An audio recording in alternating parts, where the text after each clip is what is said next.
Hey, what's up guys? In this episode, I'm just going to give a quick introduction to myself, to the channel, and to my garage.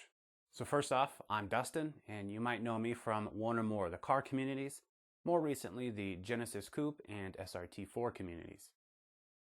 I'm an enthusiast. I spend my time helping other enthusiasts by sharing my knowledge, answering questions, and doing testing. And that's what this channel is all about.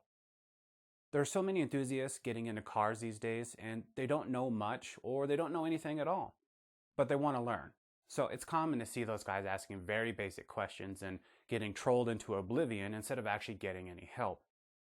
When modifying a car, it's important to understand at least some of the fundamentals. So my goal is to educate and share what I know so that novice enthusiasts can get started down the right path without the hassle of trolls. So a few things you can expect from the channel are explanations of basic concepts, answers to commonly asked questions, experimenting and testing, and some instructional how-tos. Now before we get to my garage, be sure to subscribe so you don't miss out on future episodes. And if you like the videos or the channel, you can support it through our Patreon page.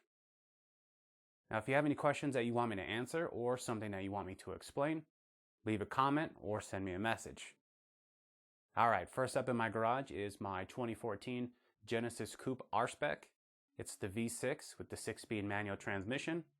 This is my favorite car, and I absolutely love driving it.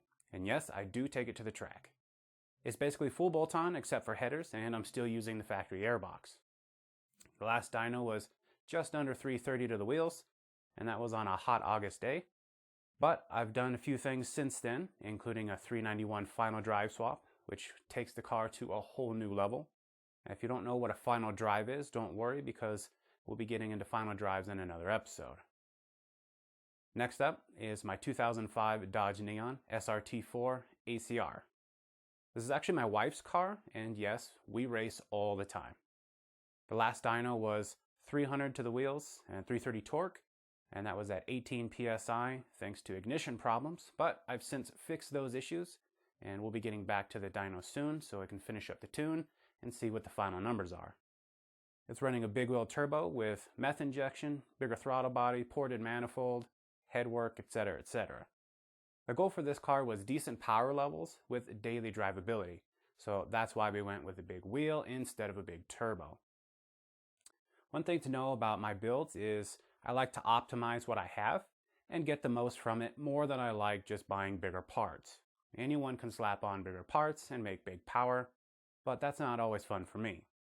Plus, I tend to do mods and upgrades that almost anyone else can do, since not all enthusiasts have deep pockets. So next up are my less exciting daily workhorses, which I will be using in future episodes quite a bit. This is my 2014 Dodge Dart Limited Edition with the 2.4 NA motor and the automatic transmission. It has a lot of luxury that the fun cars don't have, like heated seats and navigation, and the ability to drink my coffee while I take the kids to school in the morning, so that's kind of nice. Now the Darts aren't really known for their performance, but this car would actually really be a fun daily driver if it weren't for the horrible trans tune. Now since the car came with a lifetime warranty, I decided not to touch it, which means no tuning, but I'm seriously reconsidering, so we'll see what happens. This is my 2001 Dodge Ram 1500 4x4. It comes with a 5.9 liter Magnum V8, and this poor thing hardly gets any of my attention, but it keeps on running strong. However, near future plans for this are a complete engine rebuild, adding a supercharger and a car trailer so I can tow all my crap to the track. And last and yes least, this is a 2000 Dodge Neon with the 2-liter motor and automatic trans, featuring a whopping 40 horsepower and built-in massage seats thanks to broken motor mounts. Alright, that's currently all I have, but I am building a new garage in the back later this year, so I'll be picking up a few more cars for some pretty fun projects. And we'll be seeing more of my cars as well as other cars in future episodes, so click that subscribe button so you don't miss out on any of that. Alright, that's it for this episode. Thanks for watching.